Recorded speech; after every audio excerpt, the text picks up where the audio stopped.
I was wondering. To add, so we can just skip over that slide and go straight into the whole words. Yeah, no, it didn't Bob make was sense. telling everybody, you don't have to. Right. Yeah. Sorry. So,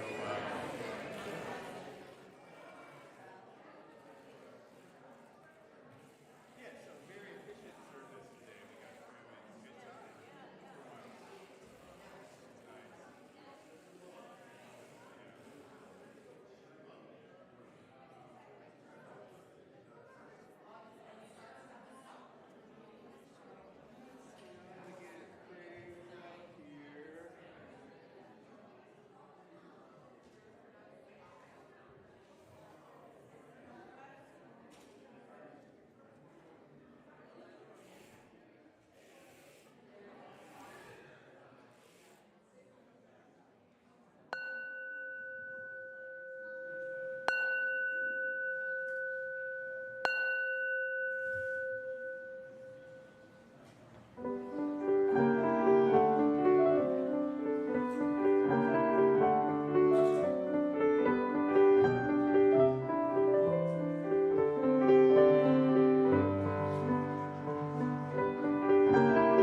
Good morning.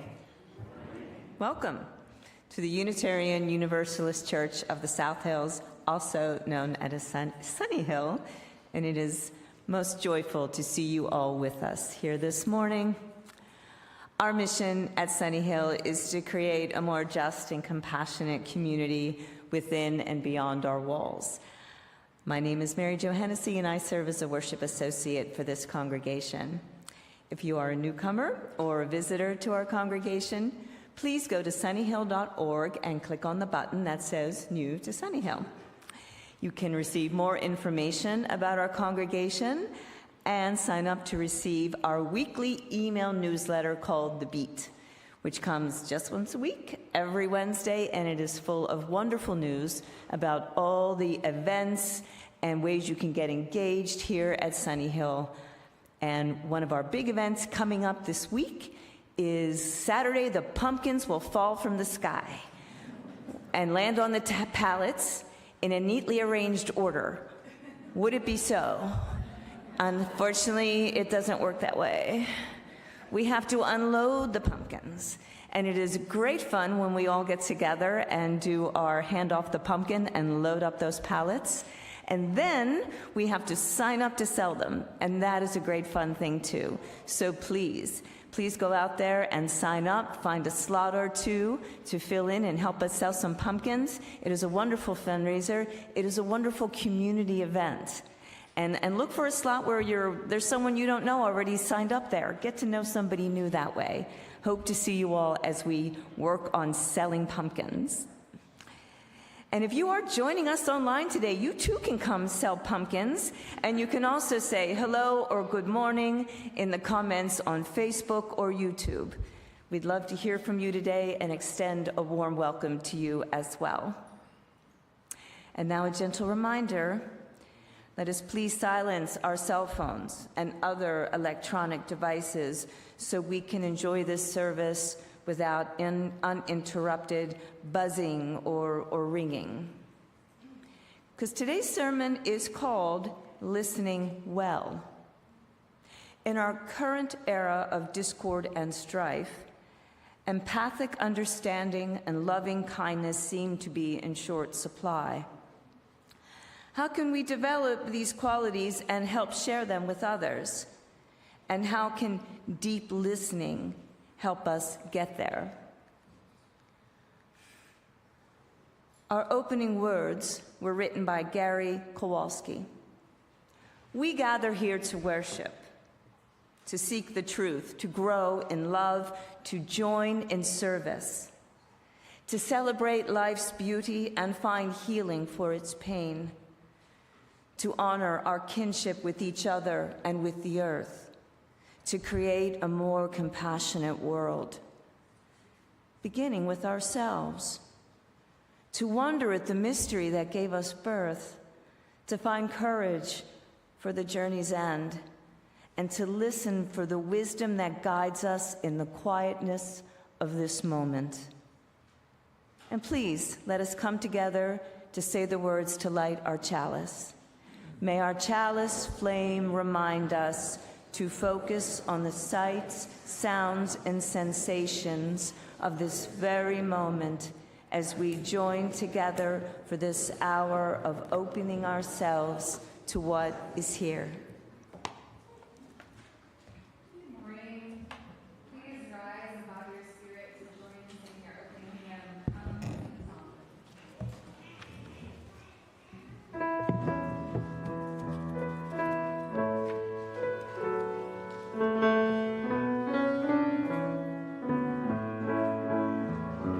Come sing a song with me. Come sing a song with me.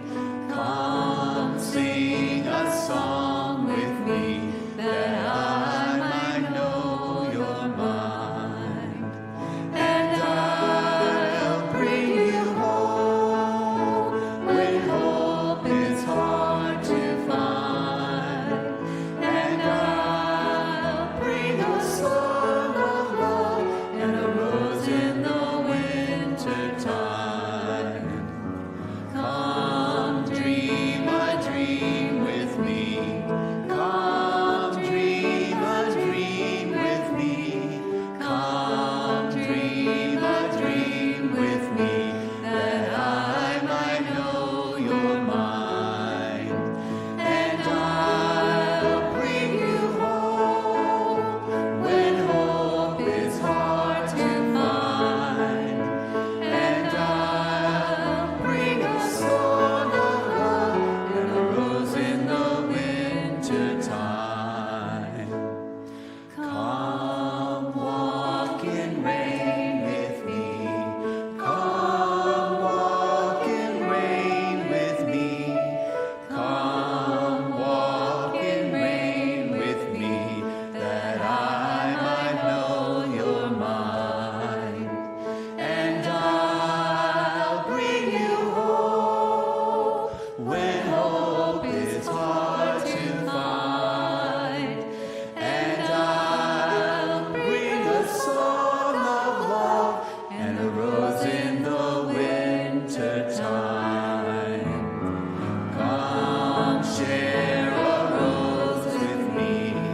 Come share a rose with me. Come share a rose with me, that I might know your mind. And I'll bring you home when hope is hard to find. And I'll bring a song of love and a rose in the winter time. Thank you. Please be seated. It's time for our story for all ages. So if there are any kiddos who would like to come join me, yeah, come have a seat.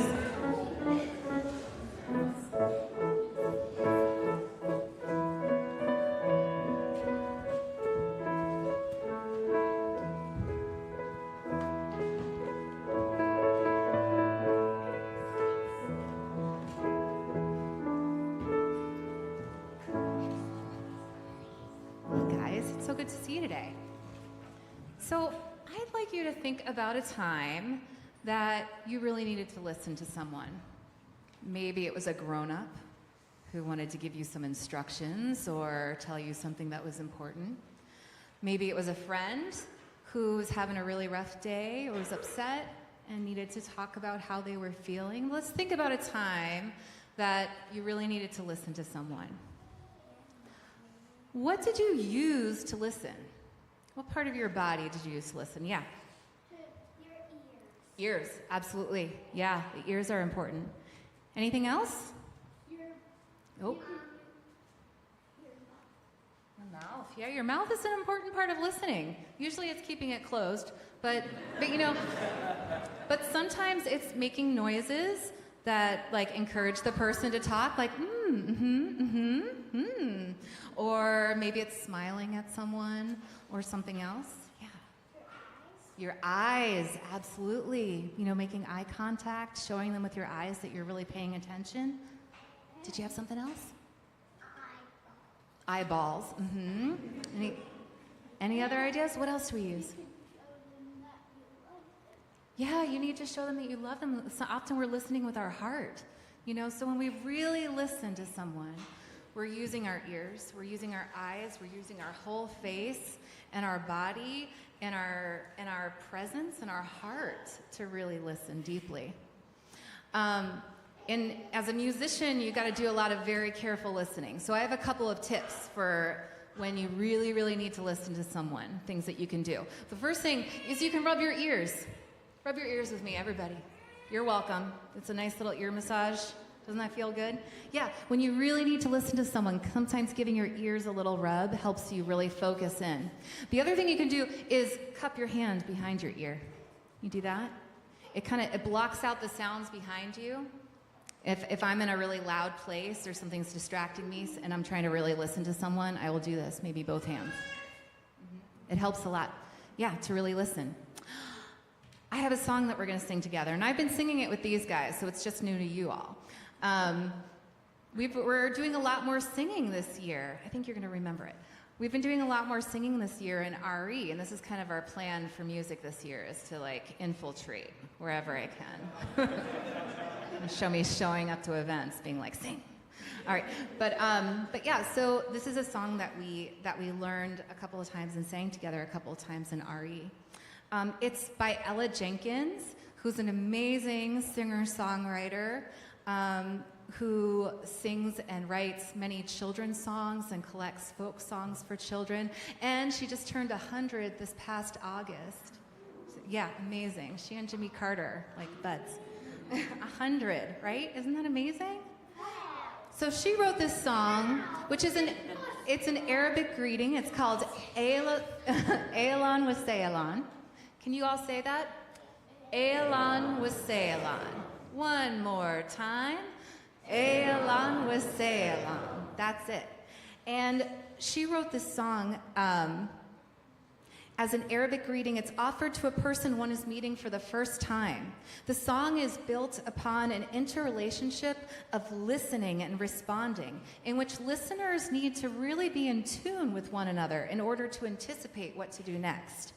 Ella was inspired to write this call and response song in 1952 by a young Lebanese woman who told her, "I hope one day you will visit my homeland, and if you do, they will welcome you with Elan wa Seylan." So we're going to sing it. Please be my echo. Elan wa Seylan. Elan wa Seylan. Elan wa Seylan. Elan wa Seylan. Elan wa Seylan. Elan wa Seylan. Elan wa Seylan. Elan wa Seylan. Ooh.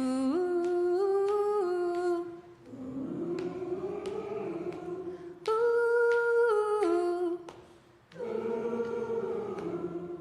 Ooh.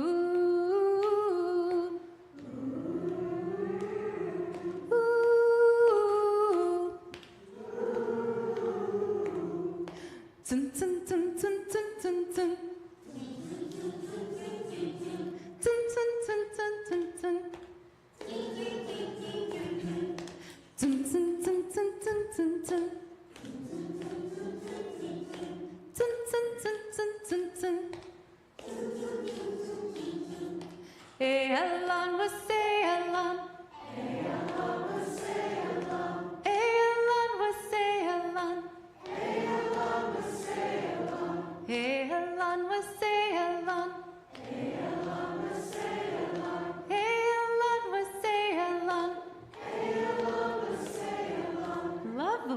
today. We're going to use that song to sing you guys out to your classes now, all right? Be my echo. Hey, Helen, was say Helen. Hey, Helen, was say Helen. Hey, Helen, was say Helen. Hey, Helen, was say Helen. Hey, Helen, was say Helen. Hey, Helen, was say Helen. Hey, Helen, was say Helen. Hey, Helen, was say Helen. Ooh.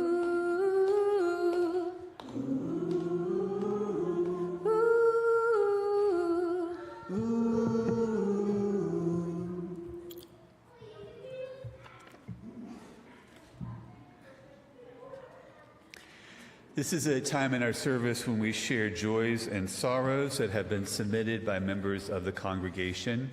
After each joy or sorrow that I share, please respond by saying, "We hold you in our hearts." A couple of sorrows related to the aftermath of Hurricane Helene. This was submitted by Susan Richmond as a sorrow. My friend Pat McAfee, a former member of Sunnyhill, lives in Asheville, North Carolina. I spoke to her 2 days before the rains came. I have not heard from her since then, but I do hope that she is okay. For Pat and others that we may not have heard from in that part of the world, we hold you in our hearts. Dallas DeLeo reached out to Deborah Landon and Carl Johnson, two former longtime members of Sunnyhill that many of you know. She says, longtime Sunnyhill members report little damage in our area, which is about an hour southwest of Asheville. A road washed out near our community, some flooding along the highway, but no permanent damage and no deaths in our county. We were lucky. Asheville was devastated. It looks like we may be living in Hurricane Alley now, so who knows about the future. To Deborah and Carl and others in Western North Carolina, we hold you in our hearts. A sorrow that I submitted, many of you may recall a lawsuit filed against the Mount Lebanon School District 2 years ago, in which a group of parents argued that their constitutional rights were violated when a Mount Lebanon teacher, Sunnyhill member Megan Williams, mentioned transgender issues in class. This week, the judge in the case found in favor of the plaintiffs and against the school district. This ruling, which might be appealed, represents a step backward in the struggle for equal rights for LGBTQ plus people. To Megan, and to all those who are negatively affected by this decision, we hold you in our hearts. Two joys from Anita Joy Hall. Mary Caesar is recovering at home after an unexpected and complicated time in the hospital. The other joy related to Mary is that she currently has an art display at the Mount Lebanon Library during the month of October that is well worth seeing. To Mary, we hold you in our hearts. A joy from Beth and Bob Hedden. They say, our son Ben and wife Chloe had a baby boy last Sunday. All are well and at home learning about being a family. To the Heddens, we hold you in our hearts. And finally, a joy from Ellen Vague, who says, my joy is that October 10th is my 25th anniversary of becoming a Sunnyhill member. To Ellen, we hold you in our hearts. As we sing our musical meditation, we invite anyone who feels moved to do so to come forward, light a candle, place it in the sand, and then return to your seat.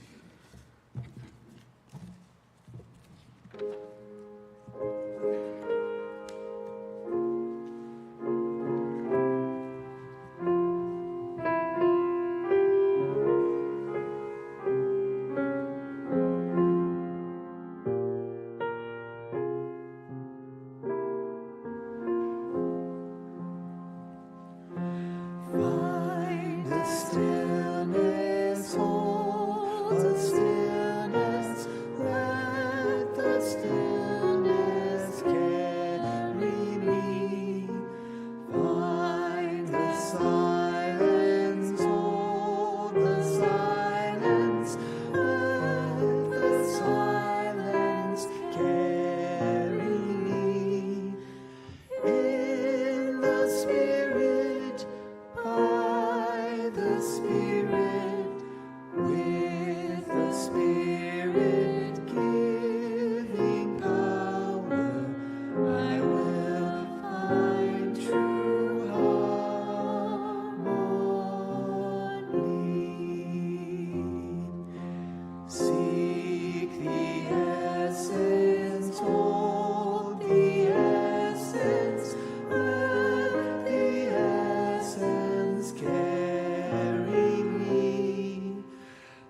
Please join me in the spirit of meditation or prayer.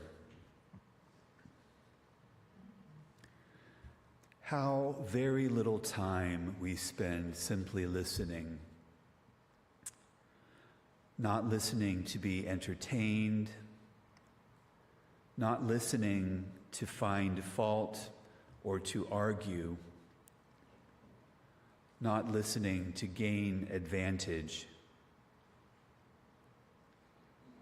not listening even to acquire knowledge,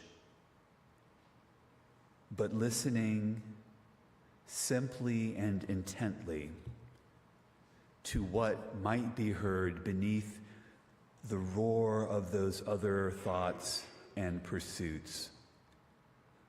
What might be heard when our attention is focused on the sounds themselves rather than our interpretations of them.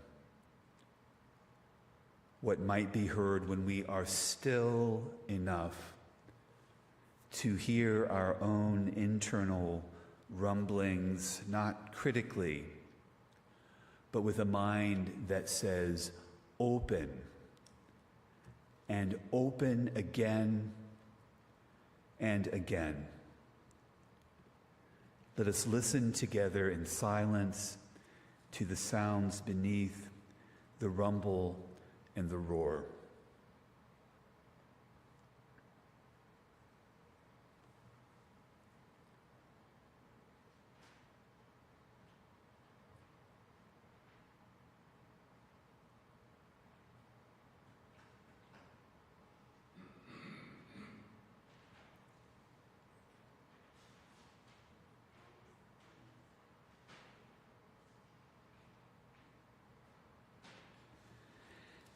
May the stillness of this moment open us now to that which often goes unnoticed.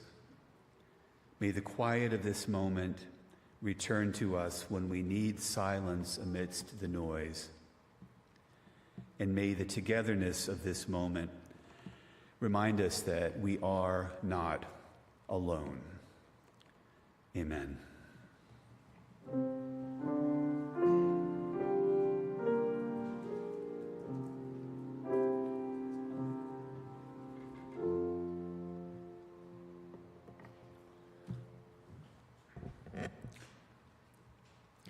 A few weeks ago, I delivered a sermon titled Love at the Center, having to do with a new articulation of our UU values, which describes love as our central value from which the other values radiate. Love can mean a lot of different things to different people. So I suggested that one good way of thinking about our central value of love might be found in this quote from the writer Iris Murdoch, who said, "Love is the extremely difficult realization that something other than oneself is real." The extremely difficult realization that something other than oneself is real. Love, in this sense, is more than simply an emotion. It is a challenge, and it is the beginning of a longer journey. Without this realization that something other than ourselves alone is real, none of these other values can begin to grow and take root in our lives. Those other values, by the way, are interdependence, pluralism, justice, transformation, generosity, and equity. How do we get to this central realization with which love confronts us? What is the process that must be followed? What is the path that might get us toward this realization? It is, I believe, the path of deep listening, something which is both a spiritual discipline and a practical skill. Rabbi Jonathan Sachs tells a story about having attended an academic conference featuring some of the world's best and brightest minds. The subject had to do with bridging the gap between secular and religious Judaism. There were academics from 16 different countries, including professors from Harvard, Yale, and Princeton, as well as many of the other great universities of the world. He describes the event as follows: "It was a scintillating success, and at the same time, a total failure. Halfway through the second day, I turned to my wife, Elaine, and said, 'The speaking is brilliant. The listening is non-existent.'" I've been to a few of those conferences, and probably some of you have as well. Eventually, Sachs said, "I could bear it no longer. 'Let's leave,' I said to her. I could not handle yet more skilled presentations from minds that were lucid and coherent, but totally closed to ideas that lay outside the radius of their preconceptions. Far from being a set of solutions to the divisions among Jews, the conference perfectly epitomized the problem." In the end, Sachs chose to have a one-on-one conversation with one person whom he respected, but whose ideas were very different from his own. From this conversation, a relationship grew which led both of them toward new understandings. In reflecting on this experience, Sachs mentions the significance of the Hebrew word Shema. Shema is one of the key words of the book of Devarim, or Deuteronomy, where it appears no fewer than 92 times. It is, in fact, one of the key words for Judaism as a whole. What's more, it is untranslatable, meaning it has no exact corresponding word in English or other languages. It means many things: to hear, to listen, to pay attention, to understand, to internalize, and to respond. It is the closest biblical Hebrew comes to a verb that means to obey. One of the central and most important prayers of Judaism is known as the Shema. Hear, Shema, O Israel, the Lord our God, the Lord is one. I find it fascinating that in biblical Hebrew, the word that is often translated as obey actually has a much more complex meaning that has to do with listening, and listening in such a way as to open oneself up to something potentially life-changing.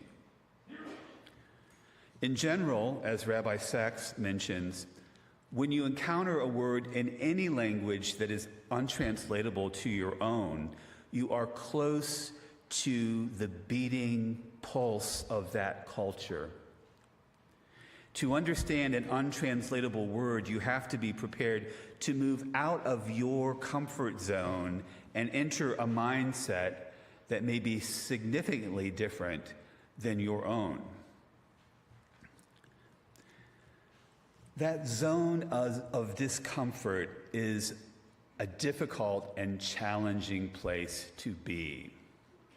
But it is an absolutely essential place to be if we are to grow in any meaningful way.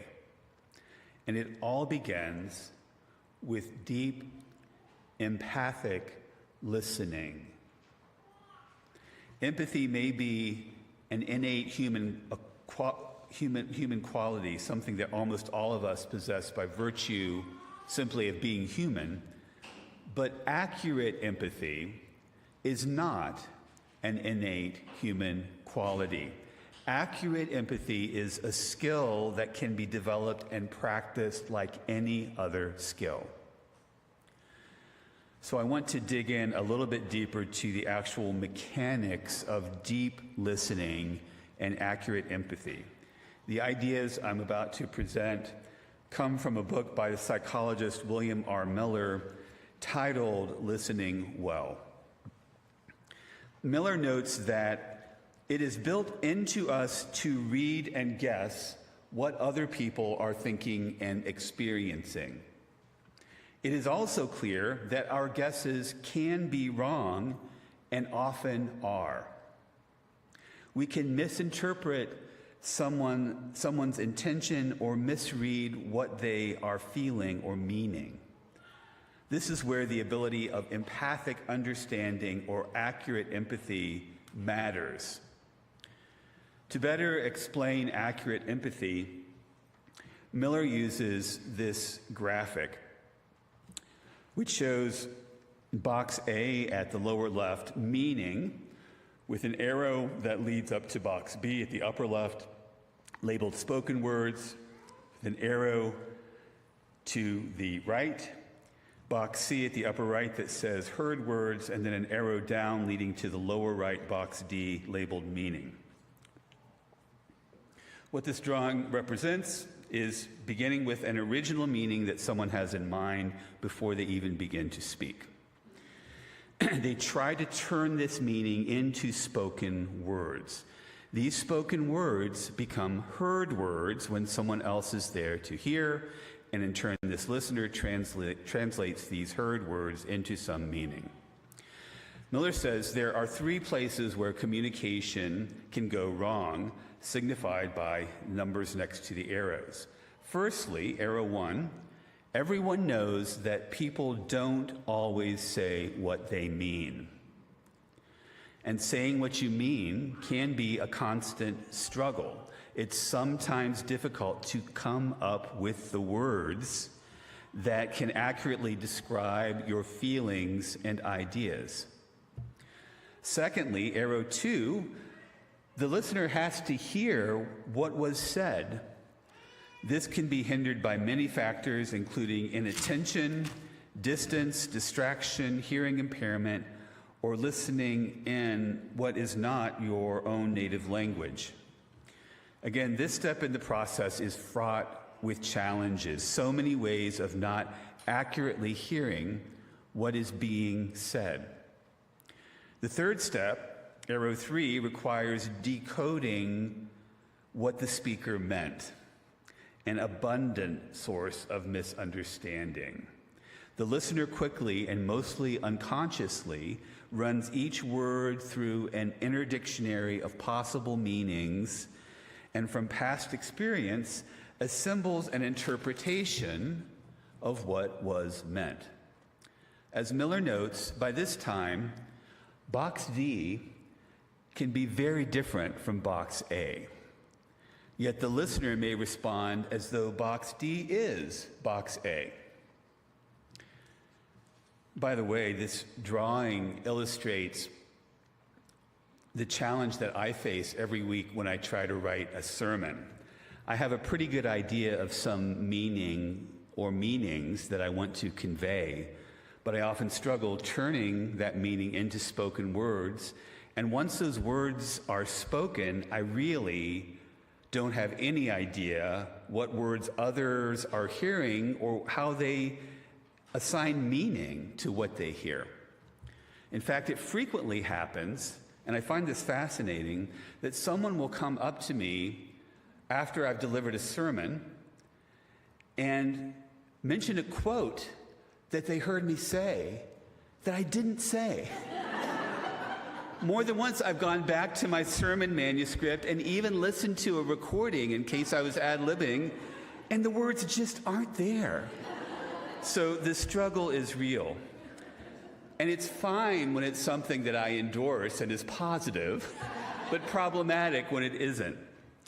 And actually, by looking at this chart, it really does seem like something of a miracle anytime any two people actually do understand each other's meaning accurately.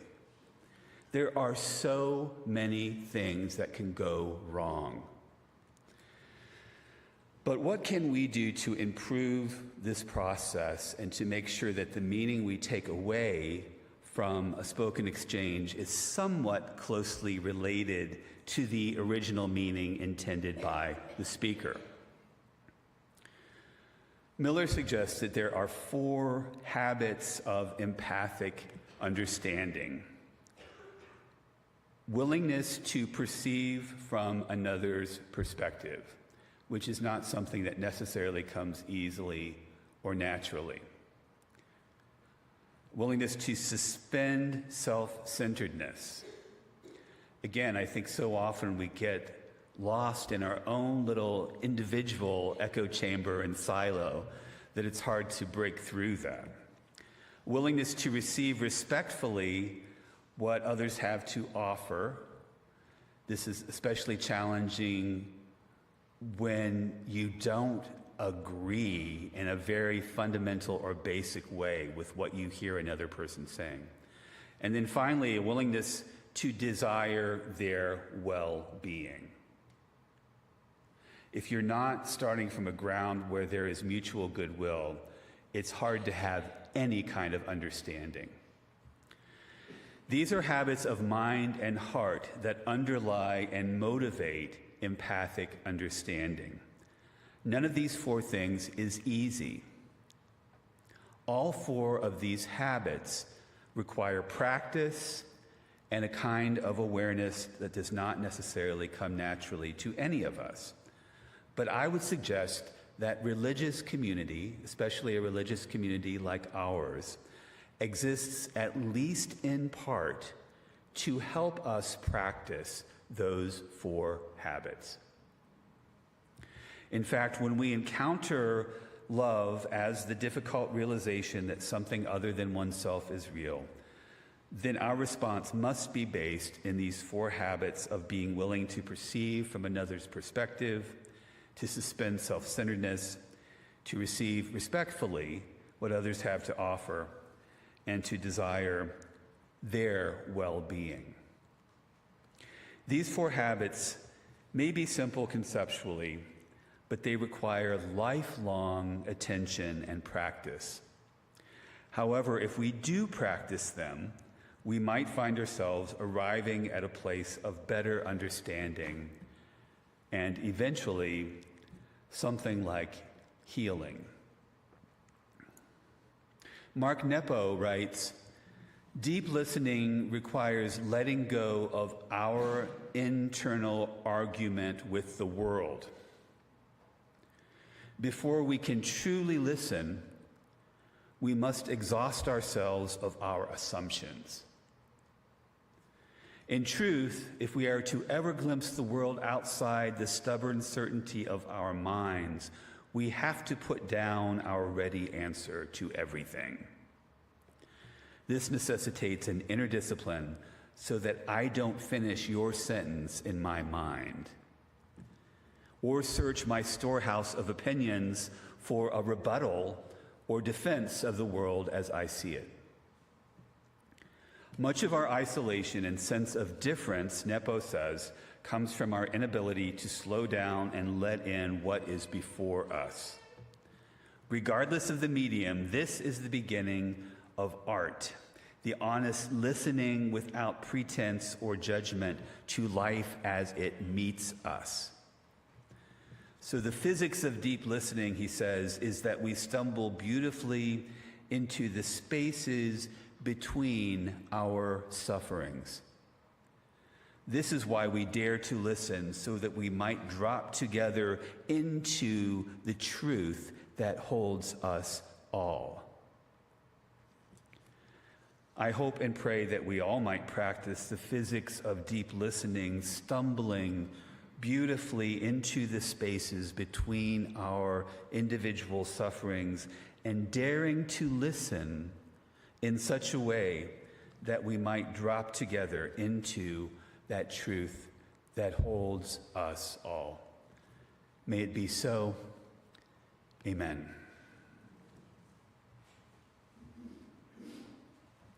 Please rise again and body your spirit to join in singing, "Wake Now My Senses."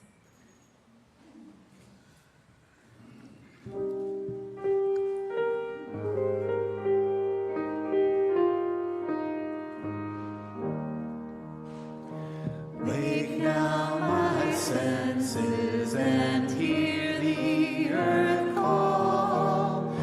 Feel the deep power of being in all. Keep with the web of creation your vow. Giving, receiving as love shows us how. Wake now my reason, reach out to the new. Join with each pilgrim who quests for the true. Honor the beauty and wisdom of time. Suffer thy limit and praise the sublime.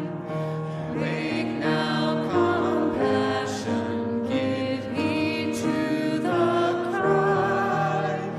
Voices of suffering fill the wide sky. Take as your neighbor, both stranger and friend, praying and striving their hardship to end. Wake now my conscience, with justice thy guide. Join with all people whose rights are denied. Take not for granted a privileged place. God's love embraces the whole human race. Wake now my vision of ministry clear. Brighten my pathway with radiance here. Mingle my calling with all who will share. Work toward a planet transformed by our care. Thank you. Please be seated.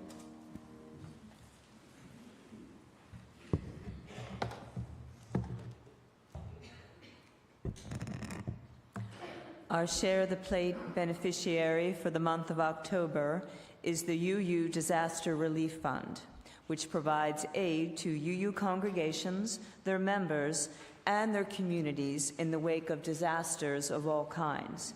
UU Disaster Relief Fund grants can be used for damage to congregations' buildings and relocation to temporary locations, damage to members' and friends' homes, and relocation expenses, and donations to local partner organizations that may serve the community at large, particularly those who would not be eligible for other funding. The UUA sent out an email this past week saying how low the fund is right now. And I looked at the UU Church of Asheville's website this morning, and they do have a memo up that they are closed right now, but no other information. So the need, as we all know, is great. You can make a gift online on our website or by text at 412-324-3130. We'll be passing our offering baskets for cash and checks in just a moment. And if you're writing a check, please make it out to UUCSH and put "Share the Plate" in the memo line. And as always, thank you for your generosity.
Let us say together the words to extinguish our chalice. We extinguish this flame, but not the light of truth, the warmth of community, or the fire of commitment. These we carry in our hearts until we are together again.